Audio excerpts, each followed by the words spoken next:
here are a few things that you may be doing subconsciously that you might not even be realizing that are preventing you from home ownership.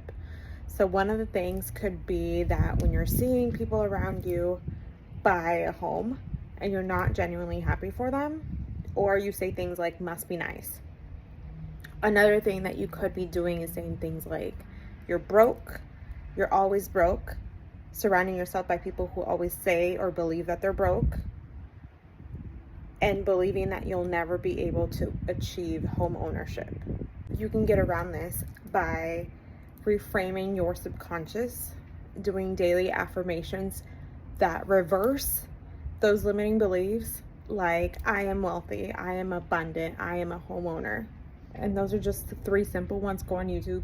There's a ton of I am wealth affirmations that you can be doing. Retrain your subconscious and get one step closer to becoming a homeowner.